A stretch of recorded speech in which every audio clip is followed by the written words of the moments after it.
Good morning, everyone. Welcome to the Unitarian Universalist congregation of Monmouth County.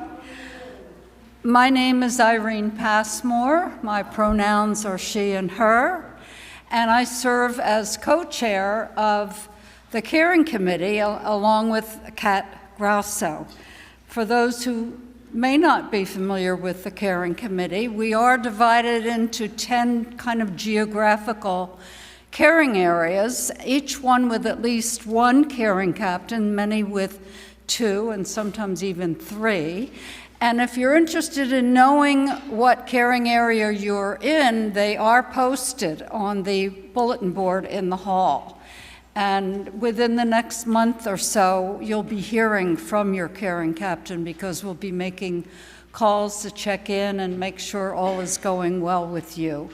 If there's anything we can do to help, just give your captain the word, and we will try to help you out in any way possible. Whoever you are, whomever you love, however you arrived at this beloved place, you are welcome here. Our mission is to create community, transform ourselves, and transform the world.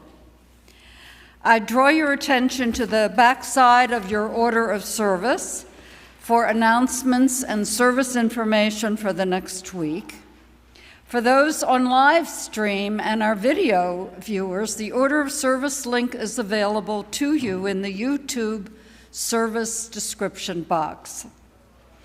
After today's service, coffee will be served in the community room down the hall, and people of all ages are welcome to come and visit with one another.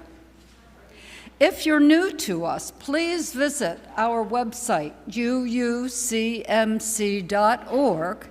where you can sign up to get all the latest news of the congregation by email. We look forward to getting to know you better. Please put your devices on silent as we enter into worship together. And welcome again to this place of love and hope.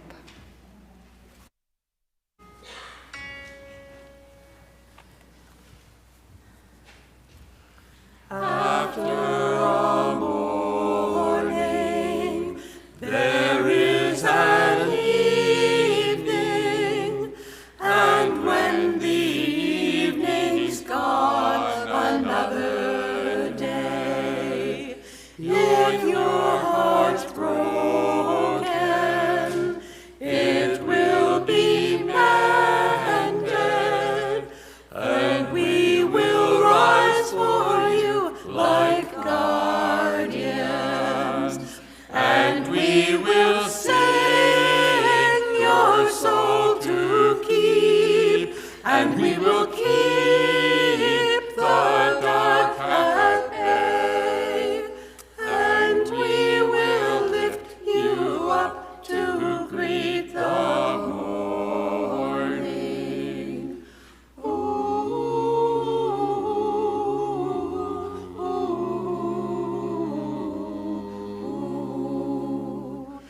If in your lifetime this world of troubles should come to peace among the nations, your heart in gladness would leap to heaven, and nevermore you'll need your guardians. But we will sing your soul to keep, and we will keep the dark at bay, and we will lift you up to greet the morning, and we will lift you up to greet the morning.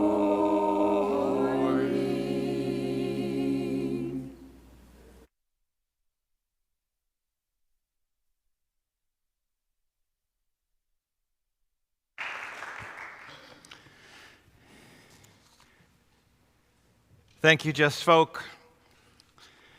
I think we still need our guardians because there's not peace among the nations this morning. But it's a beautiful vision of what can happen when we work together for peace. I'm the Reverend Dr. Craig Rubano, and I thank you for joining us for Sunday morning worship. Worship understood in its original meaning of a shaping concern for all that is of worth. This month in which we celebrate Indigenous people, the history of LGBTQ plus persons, the heritage of Latinx persons, and the freedom to read books, we also mark World Hunger Day. This afternoon, many of us will gather with communities across the county at Red Bank Regional High School for the Red Bank Crop Walk to End Hunger. You may still join. Sign-up begins at 1 p.m. and the walk kicks off at 2 p.m. Hope to see you there. And in a month when our congregational theme is heritage, we acknowledge the Lenni Lenape as the original people of the land where we gather today. We recognize the continued presence of Lenape people in their homeland and affirm the aspiration of the great Lenape chief Tamanend that there be harmony between the indigenous people of this land and the descendants of the immigrants to this land, as long as the rivers and creeks flow and the sun, moon, and stars shine. In the context of heritage, I began to search for ways to uncover some of UUCMC's heritage, its ongoing journey within the Unitarian Universalist faith movement, the story of this congregation and its influence. And I thought, what is our heritage if not the collective energy and wisdom of this covenantal body's members and friends? The Committee on Congregational Ministry, known as CoCM, helps to assess, shape, moderate, and curate our UUCMC heritage as it happens. So this morning we will hear from its members as we harvest our heritage together. Our call to worship comes to us from the Reverend Scott Taylor. Let us drink from the stories that sustain us. We gather as a house of stories, as a shelter shot through with memories that speak, that long for us to listen, without which we easily lose our way. As we learn of those who have gone before, the way in front of us becomes more clear. As we remember what they survived and what they sacrificed for the faceless us who would come after, we find courage far beyond what we could muster on our own. Beneath this seemingly worn out world, there are wells from which we can drink. Come, let our thirst guide us there. Come, let those sweet voices whisper their gifts. Come, let us worship together.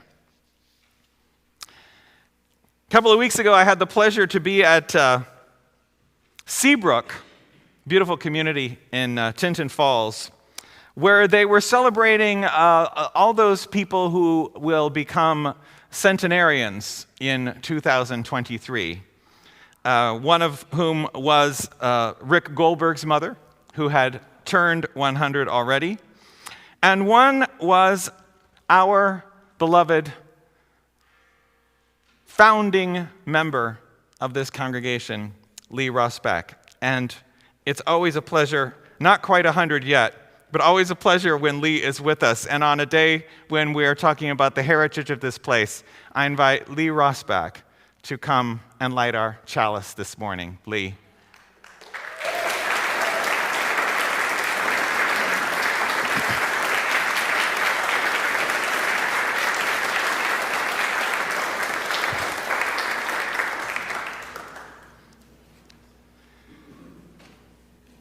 This morning, the Reverend Dr. Elizabeth M. Strong invites us to consider our UU history. Our Unitarian heritage bids us light our chalice in the name of freedom, in the light of reason, in actions of tolerance. We gather in community to celebrate a heritage of faith, hope, and love. Our Universalist heritage bids us light our chalice in the name of faith, in the light of hope, and in actions of love. We gather in community to celebrate a heritage of freedom, reason, and tolerance. Let us bring this Unitarian Universalist heritage into our world and into our lives today. And what a blessing it is to have you here, Lee, to celebrate here with us. Congratulations, and in advance, happy 100.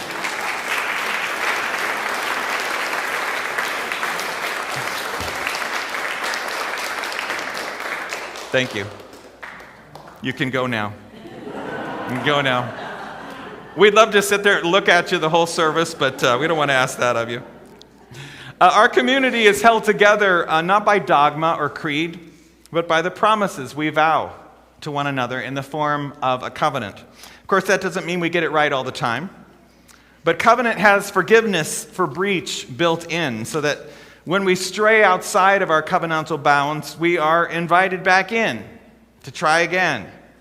So our opening hymn captures this spirit in which we are all welcome to be imperfect together. And it's in the form of a poem written by 13th century Islamic scholar and Sufi mystic, the man known as Rumi. So let's get started by learning a line that will repeat underneath. Let's see if we can get it. Here we are. Got it. It'll be underneath this melody. So you're invited either to stay with the melody that we'll teach you now or sing the rest of the hymn. We'll do it 3 times. Though you've broken your vows 1,000 times, though you've broken your vows 1,000 times, though you've broken your vows 1,000 times, though you've broken your vows 1,000 times, though you've broken your vows 1,000 times, though you've broken your vows 1,000 times, come, whoever you are, wanderer, worshiper, lover of leaving, ours is no caravan of despair. Come, yet again come, though you've broken your vows 1,000 times, though you've broken your vows 1,000 times, though you've broken your vows 1,000 times, though you've broken your vows 1,000 times.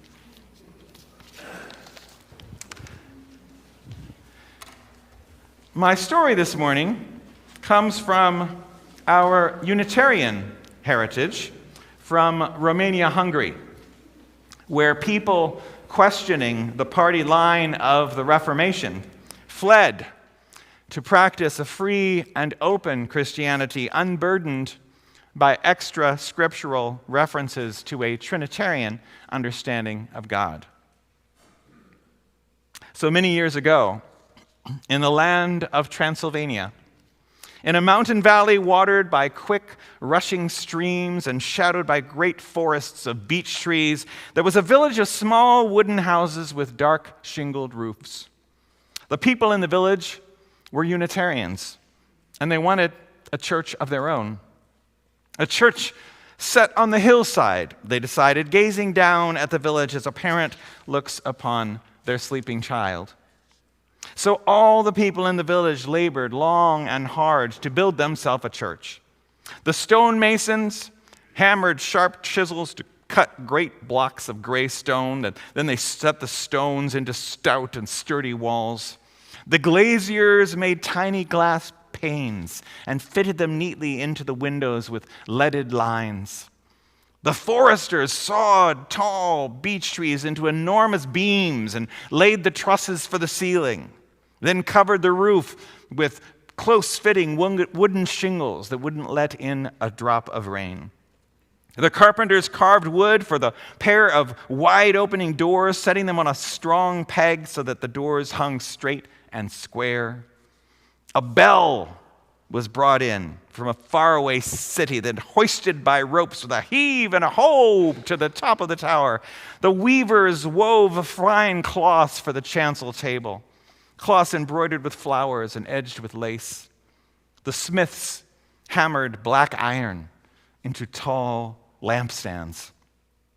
Finally, when the building of the church was done, the painting of the church could begin. The painters mixed bright colors, royal red and shimmering gold and brilliant blue, and everyone in the village, old and young, came to decorate. They painted flowers, they painted trees, they painted designs around the windows and different designs around the doors. And at the end of the day, when it was finished, when their church was finally done, all of the people of the village stood back to admire it and then to sing a song of happiness and praise. "We will eat now," announced an elder of the village. And a good thing, because everyone was hungry after their long day's work. And later tonight, we will come back to pray. So the people of the village went down the hillside to their homes and their suppers, all except one little girl named Zora and her father, who stayed behind. They'd brought their own bread and cheese. They ate their food slowly, sitting on the grass on the hillside and admiring their new church with its strong stone walls, its tall tower, its magnificent bell.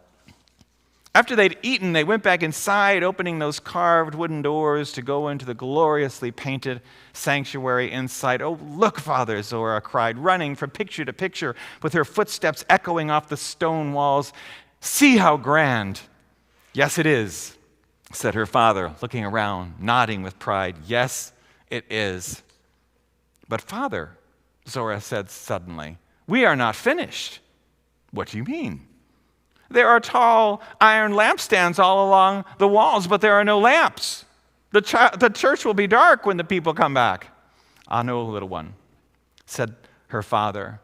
"The light of the church comes from its people.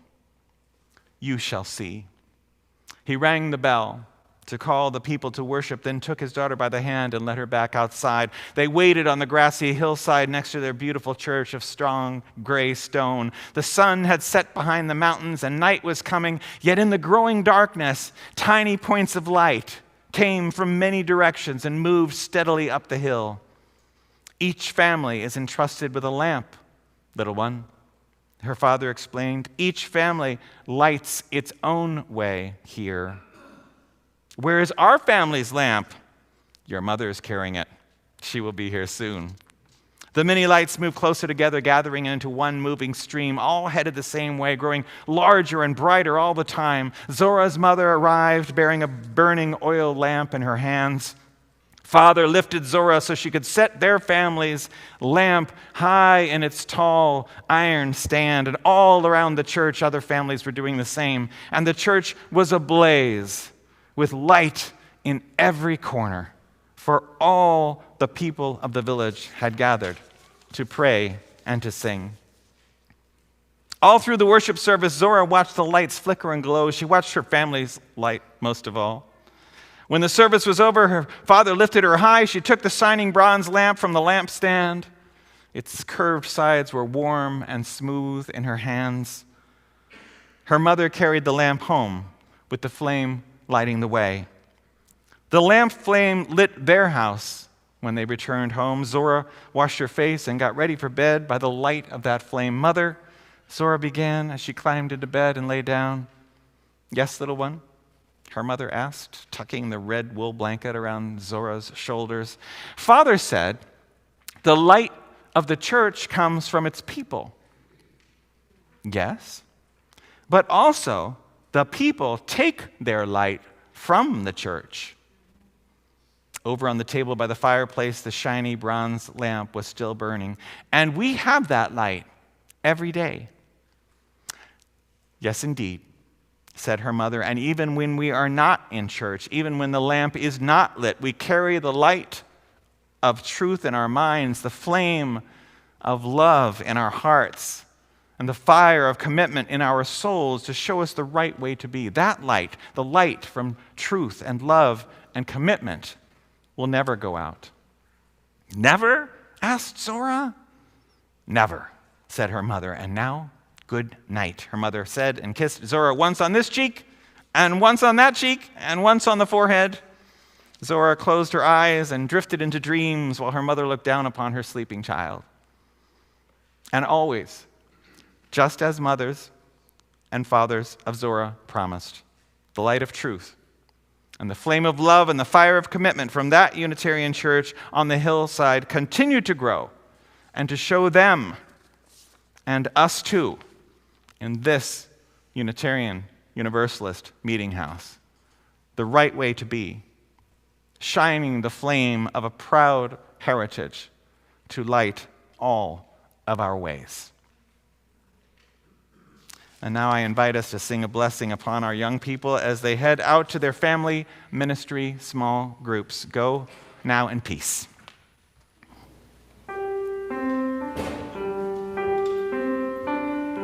Go now in peace.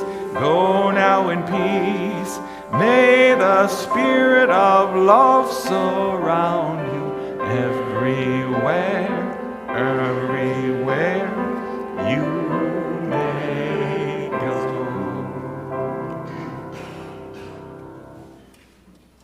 Every week in this congregation, we are provided with an opportunity to practice generosity.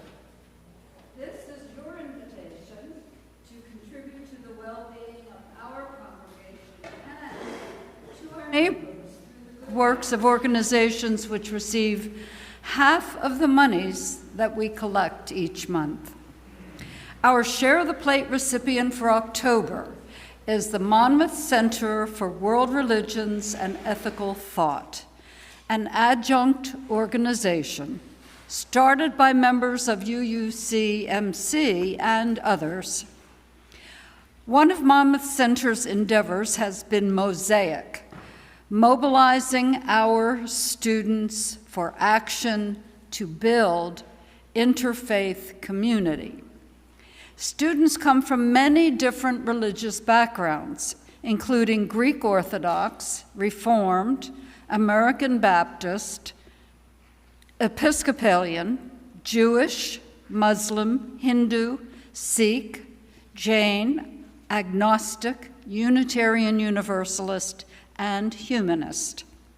They have visited many different houses of worship and also participate in Rise Against Hunger, packing meals for people in need.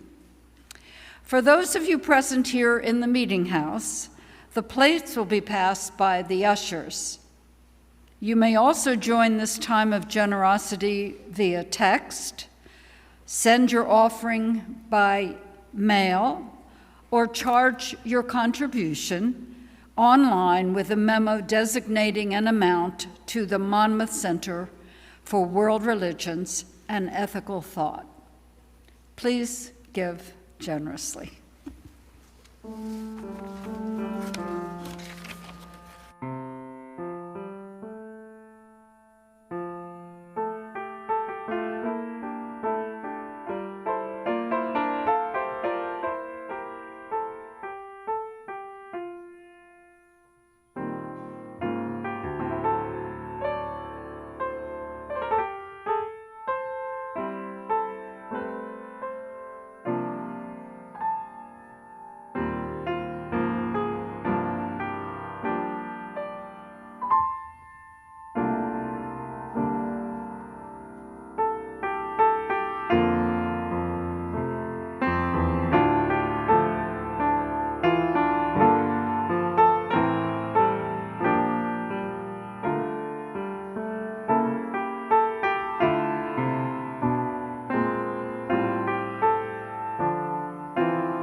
Good morning. I'm Bonnie Dietz.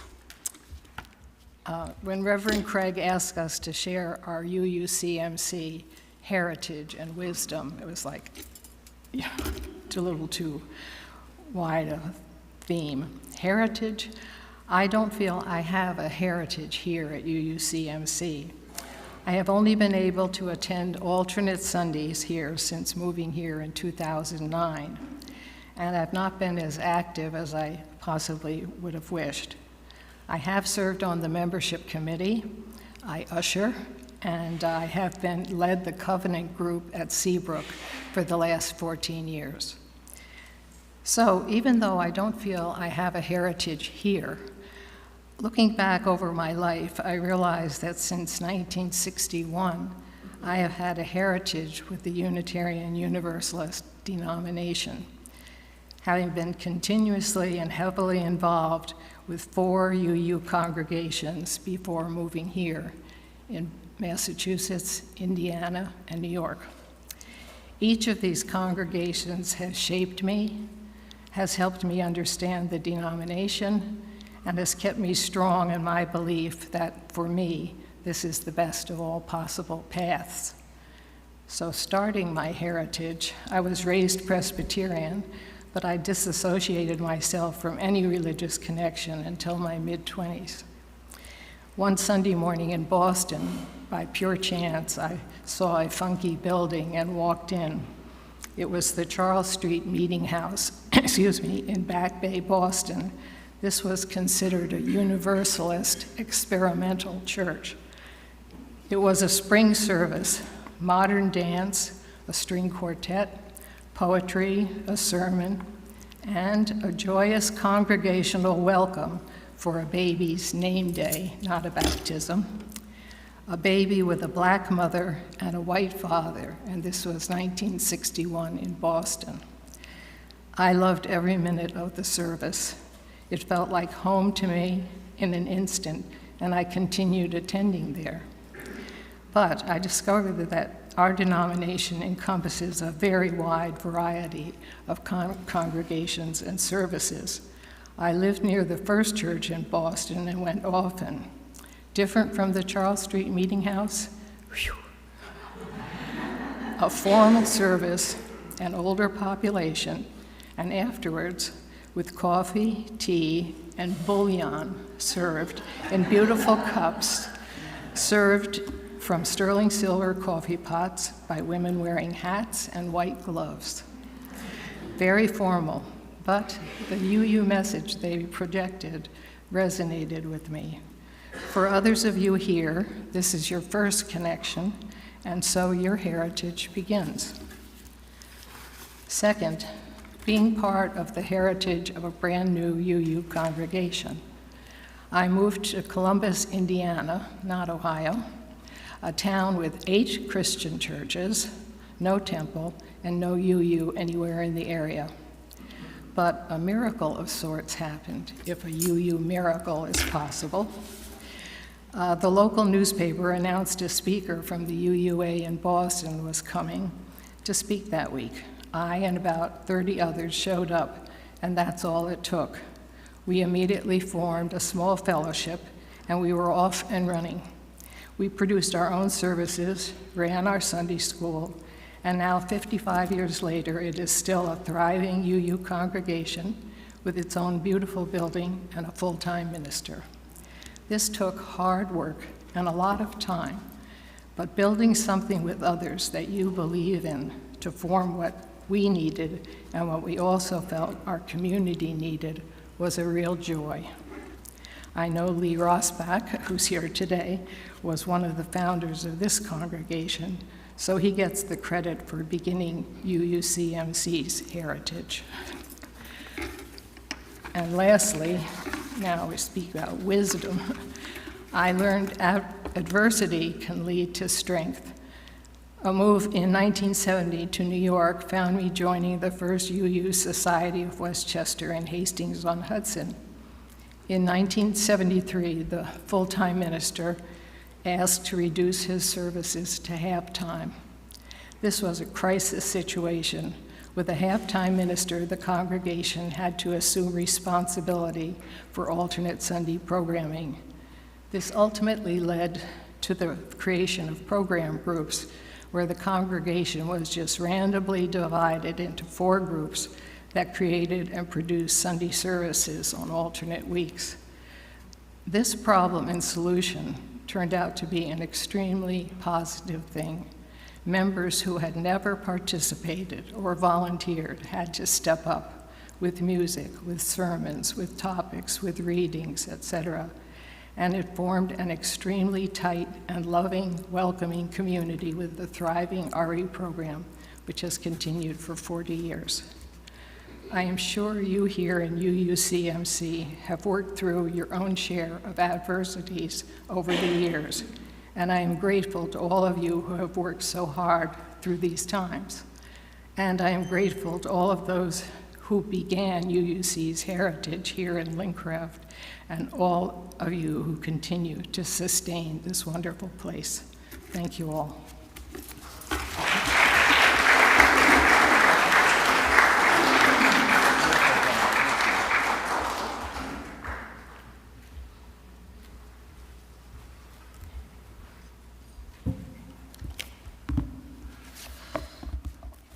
Good morning. Let's see if I can get this mic in the right place. Well, I'm really happy seeing so many of you also creating your UU heritage here today. And I'm very grateful to Dr. Craig for challenging us co-commers to think about our heritage, because it's brought back a lot of memories that I had totally forgotten about. My earliest memory of this beloved place is from 1988. And yikes, that's 35 years ago. I still tell my grandkids, I'm only 19. And if they're watching, they're probably still laughing, which they always do.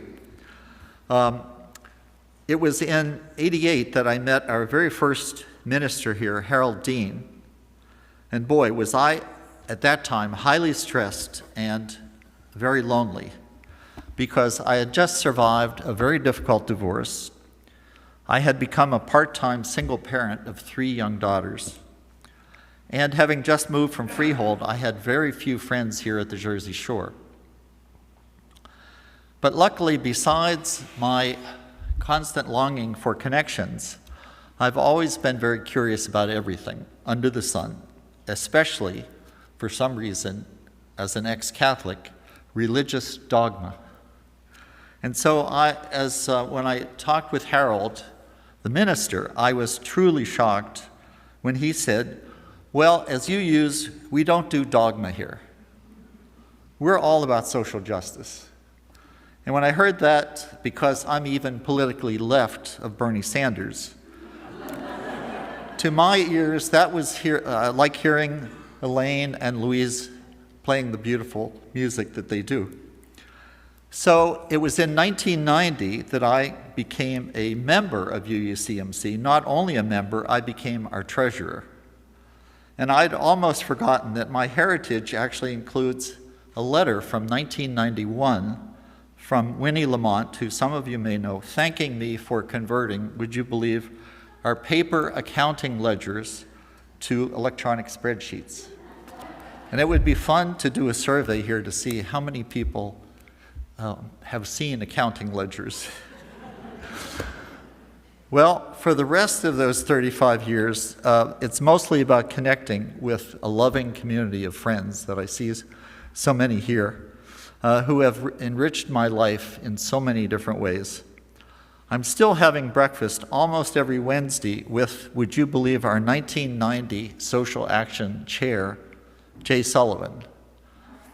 And that's the same Jay Sullivan who's giving a dialogue talk in 2 weeks called, quote, Mindfulness and Small Surprises, end quote. My advice is don't miss that talk. It's really great.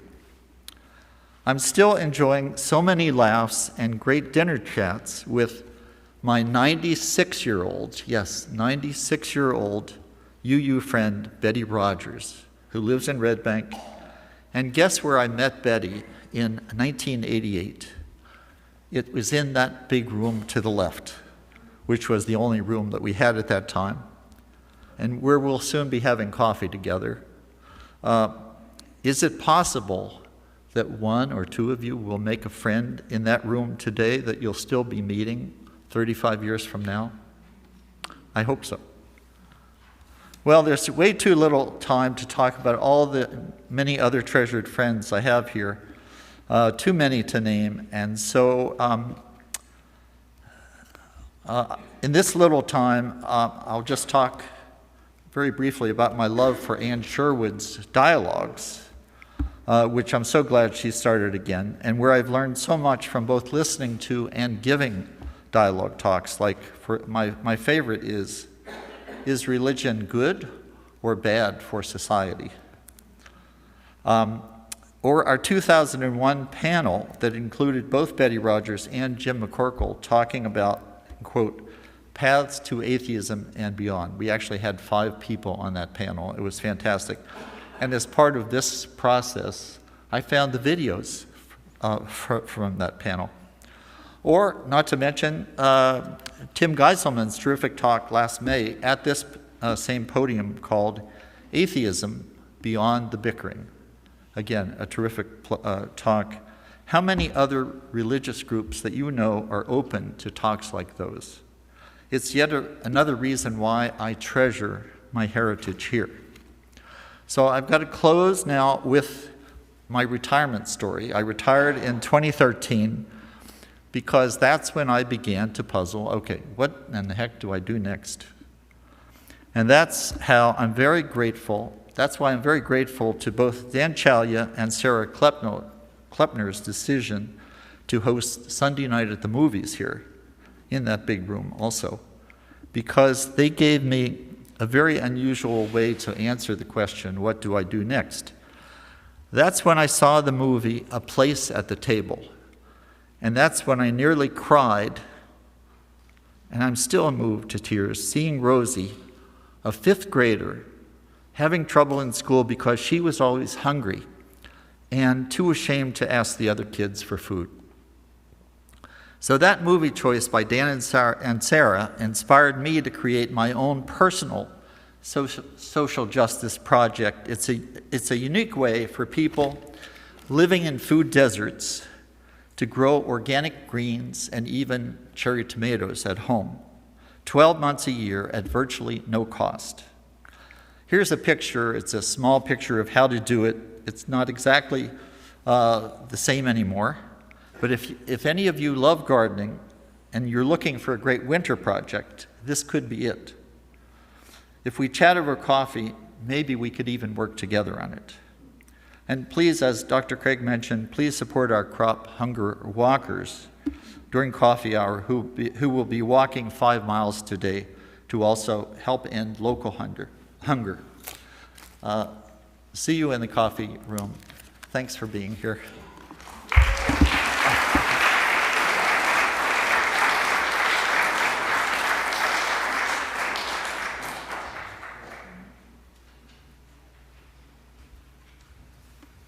Hi, everybody. When asked to speak about harvesting our heritage, I was unsure of what that actually meant. But after brainstorming, it became clear that in part it meant speaking about the wisdom one harvests from our beloved UUCMC. As an excerpt from a Reverend Scott Taylor quote states, "Heritage is a story still unfolding." So 2 stories came to mind. Please come along with me as I share them with you today. Having been the chair of the worship committee for 3 years, when it was my privilege to be under the tutelage of dear friend Liz Tortorella, I thought I could talk about what the coordinator of a service must do to prepare for a Sunday morning when Reverend Craig is not in the pulpit. There are many moving parts involved, and for those of you who are not aware of them, I will attempt to clarify. There are 3 absolutes in every service: ringing the chimes, lighting the chalice, and collecting the offertory, of course. First, the date and speaker or guest minister are chosen and contacted. A theme is decided on, and the planning begins. The process continues with being a host to the guest minister or speaker, and that support is kept up throughout. Collaborating with the music committee is a must, choosing music that coordinates with the service theme. Conferring with Michelle regarding the story wisdom is also a very important piece. There are at least several other details involved, many of which are the responsibilities of the ushers, which fall under worship. As you can see, coordinating a service can be daunting, but rewarding when it all comes together. Moving on to my second story, I want to honor the words on our banner hanging outside. Black Lives Matter. This personal story involves a nurse of color who works at the assisted living facility where my husband David and I now reside. One day she came to work donning a long, straight, flowing black wig. I complimented her on how lovely she looked and how natural her hair looked. She accepted my compliment gracefully, but when I returned to my apartment, something was bothering me. I realized from my knowledge gained here, from the 8th principle, and from reading books on the Black experience, that I had just been the transgressor of a microaggression. Once I became aware of this, I went to her and apologized for my inappropriate comment. She was forgiving, but I learned to be more careful with words that day. Have any of you ever asked yourself, have I ever unintentionally committed a microaggression? So whether it be in coordinating a well put together service or taking responsibility for one's words, I have also learned another lesson, expressed by the poet and philosophical writer James Allen, when he penned the following: "The law of harvest is to reap more than you sow. Sow an act, and you reap a habit. Sow a habit, and you reap a character. Sow a character, and you reap a destiny."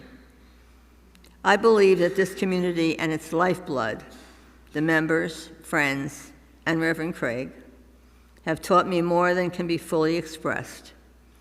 I hope we can continue to be the custodians of our values, customs, and traditions that make us the curators of the wisdom we each carry within, hopefully every day, now and beyond.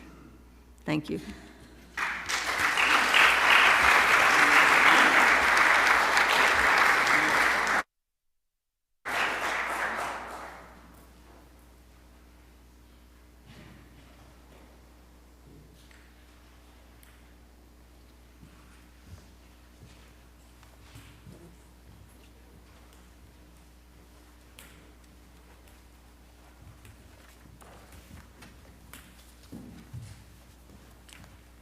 For this next piece, we ask that you all listen to the chorus as we go through, because we're going to ask you to join us when we do the chorus at the end. So.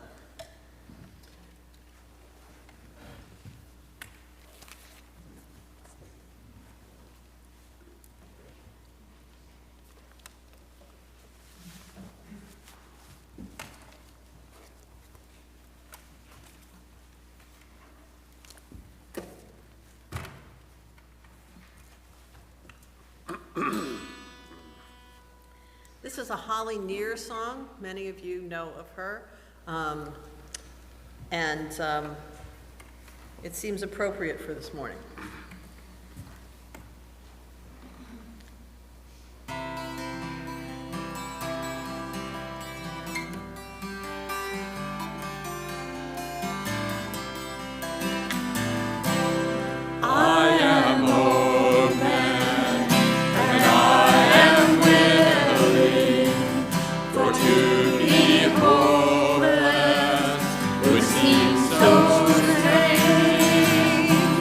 It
to hold my confusion. Give me a desert to hold my tears. Give me an ocean to hold my wonder. Give me an ocean to hold my tears. I am open and I am willing, for to be hopeless would seem so strange. It dishonors those who go before us, so lift me up to the light of change. So I am open and I am willing, for to be hopeless would seem so strange. It dishonors those who go before us, so lift me up to the light of change. So lift me up to the light of change. So lift me up to the light of change.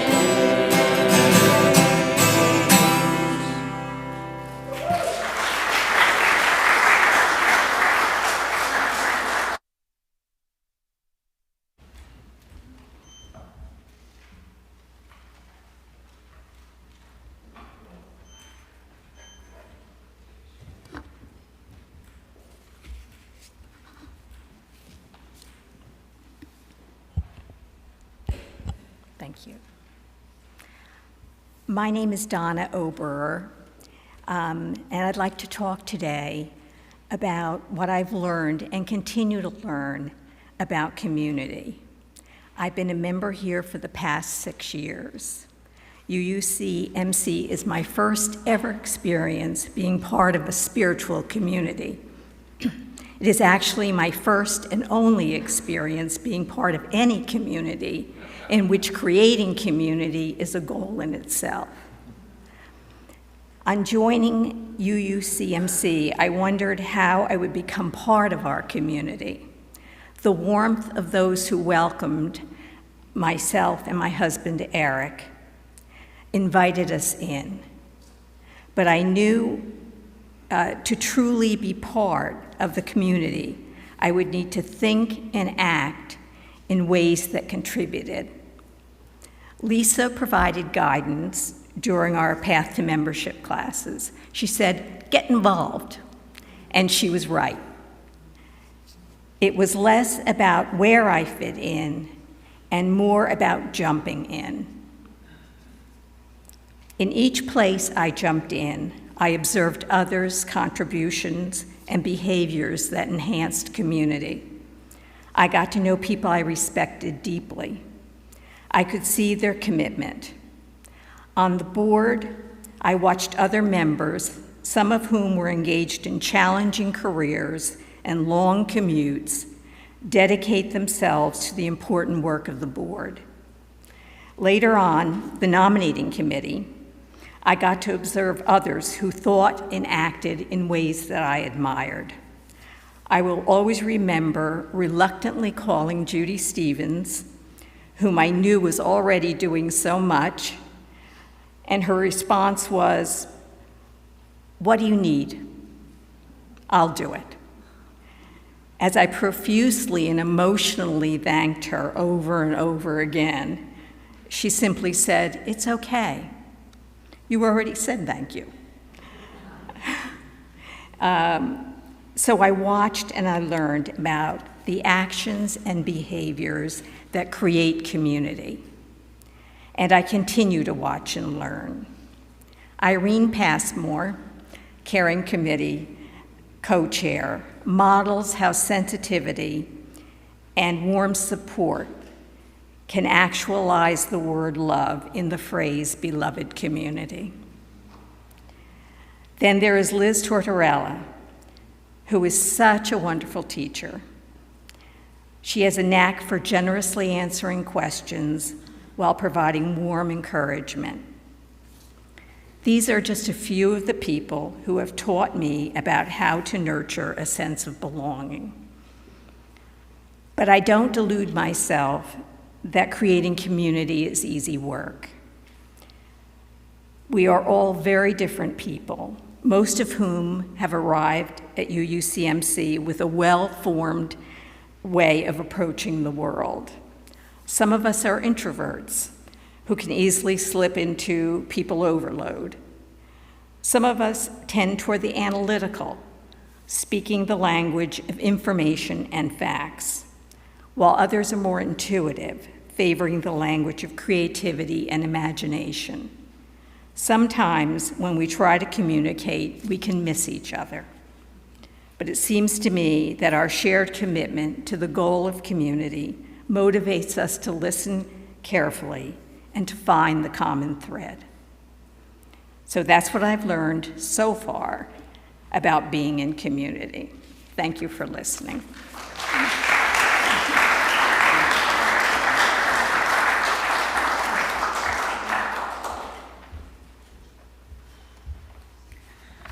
Hello, I am Denise Addonisio. I'm the chair of CoCM this year and honored by what I've heard so far. Every so often in my life, I have experienced that lonely feeling because I never felt that I had a heritage that I wanted to own.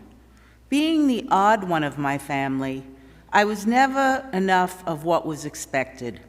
Going to college, paid for by me, marrying an Egyptian Jew, and adopting, goddess forbid, were some of my faux pas.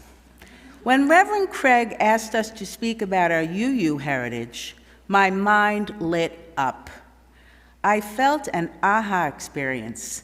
Everything I stand for has been ultra-developed since I came here, and I am constantly living and sharing these traditions. Now, you know that I just speak. I don't wordsmith and think first. So please, if you are offended, speak to me personally. We will both learn. This is part of tradition that I have soaked up from UUCMC.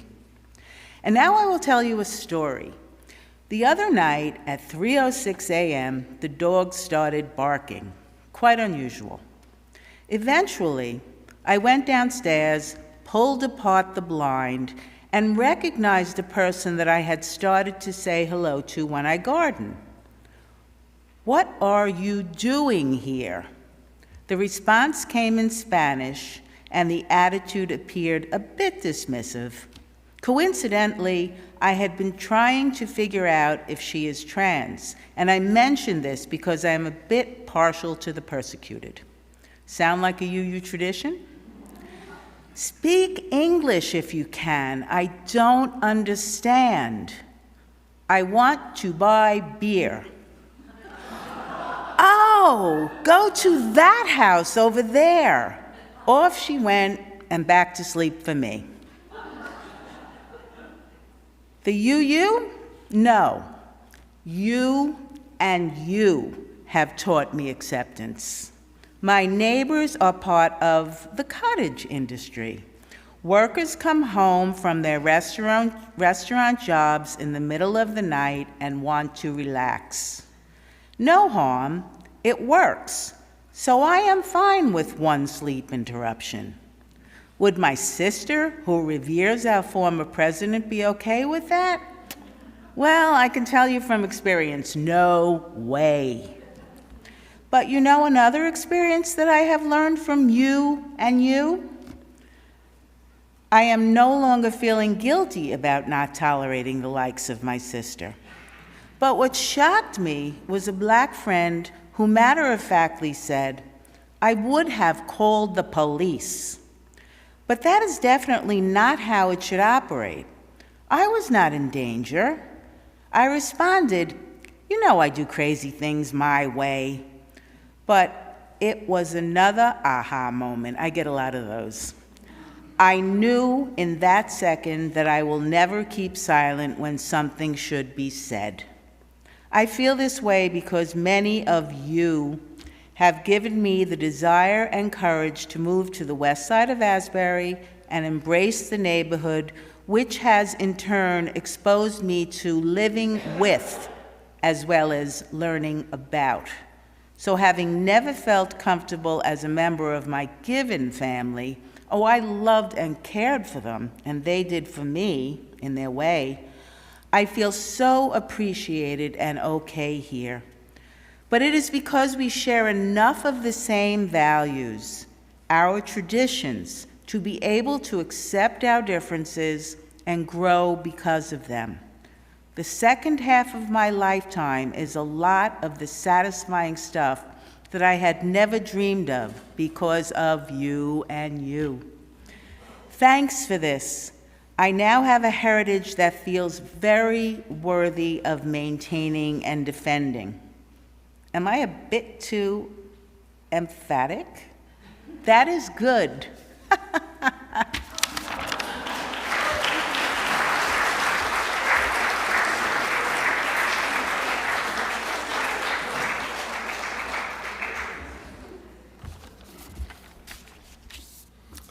I find it interesting, 5 talks by UU congregants, and they're all unique, which I think says a lot, or it's a good example of what Unitarian Universalism really is.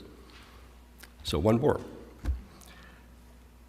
I did not know it at the time, but my journey to Unitarian Universalism and to the UUCMC, my UU heritage, so to speak, began when I was a sophomore in college.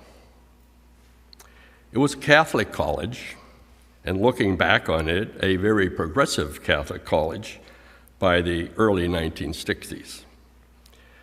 It happened in a philosophy class taught by a priest who was a recent refugee from Hungary. The topic was the importance or the value of living with an informed conscience, a sense of how to live your life with ethical and moral purpose. I can still hear him say as he concluded his lecture, "So boys," it was an all-male school back then except for one female engineering student. "So boys, if after developing an informed conscience through study and contemplation, you concluded the best way to live your life was as a Buddhist, then you would be obliged by your conscience to become a Buddhist." Well, needless to say, that was unexpected, coming from a Catholic priest at a Catholic college. And at the time, it made more of an impression on me than I thought, because here, some 60 years later, I can still see him and hear him saying those words. Well, that challenge to inform my conscience laid dormant for about 25 years until divorce and remarriage knocked me off my devout Catholic pedestal. Those couple years of personal turmoil led me to some real serious questioning of just about everything, which was further aided by my then marriage to a church musician whom I followed from Christian church job to Christian church job, eventually landing here at the Unitarian Universalist congregation of Monmouth County. Now, here at the UUCMC, I was immediately drawn in by the work of the Social Action Committee, as it was known back then, but at the same time, a little put off by what seemed to be the too nonchalant attitude of, "Oh, you can believe whatever you want here." But I attended the Sunday services, got involved with the Social Action Committee, and found myself questioning everything I had learned in the Baltimore Catechism, even the very existence of God. At the same time, I felt a growing connection with the 7 UU principles as guidance on how to live a good life way more important than what I believed or did not believe. I now consider myself a devout UU agnostic.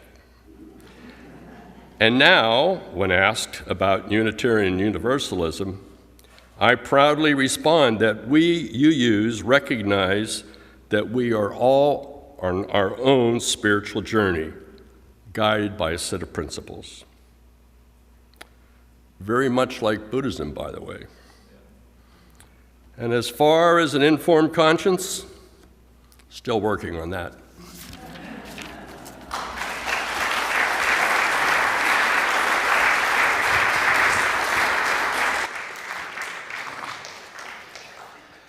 My thanks to all 6 members of the Committee on Congregational Ministry for their wisdom and for their encouragement of each of us to harvest the heritage that UUCMC and UUism have given us and will continue to give us over the years.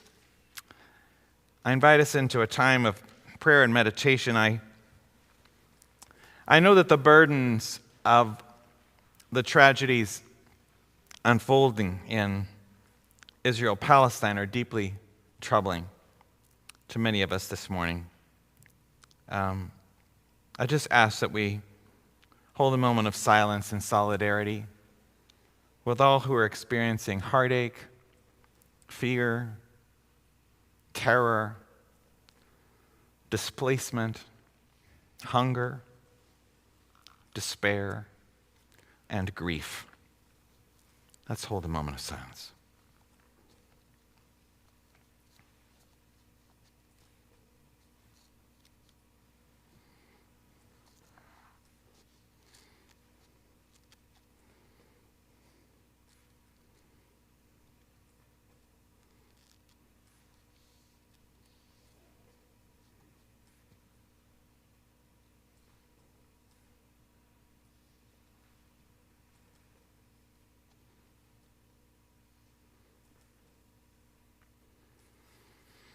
May peace prevail sooner than later. To change gears a little bit, in this time of autumnal harvest and in keeping with the quirky variety of humans that we have experienced this morning, I offer a prayer of thanks for the harvest of people in our midst, written by the Reverend Max Coots. He was the minister for 34 years of the UU congregation of Canton, New York. For our community is a garden of wisdom, ripe for the picking. So these are his words of prayer. Let's give thanks for a bounty of people, for generous friends with smiles as bright as their blossoms, for feisty friends as tart as apples, for continuous friends who, like scallions and cucumbers, keep reminding us that we've had them,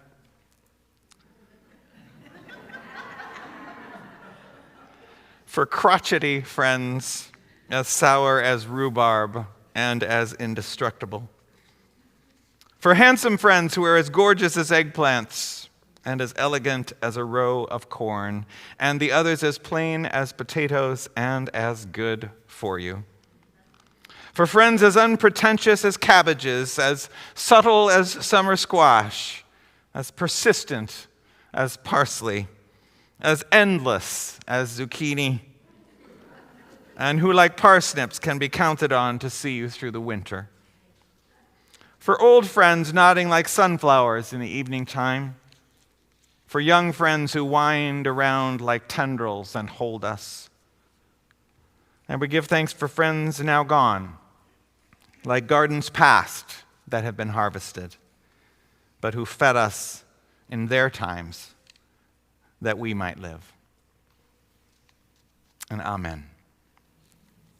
The sources of our faith are many, and collective wisdom is evergreen all around us. Let us rise in body and our spirit as you're willing, able, to sing our closing hymn, number 158, in our hymnals and on the screens. Praise the source of faith and learning.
benediction written by the Reverend Leah Durland Jones begins to point us toward our All Souls service at month's end by reminding us that perhaps the greatest heritage we can make is of the memories of those who taught us, loved us, and sustained us, who made us who we are today.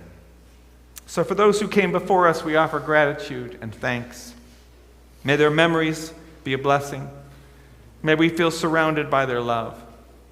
As we go forth from this time and place, let us be inspired by their courage, their wisdom, and their dreams. Let us honor them by doing the work of living boldly, loving mightily, and creating heaven on earth.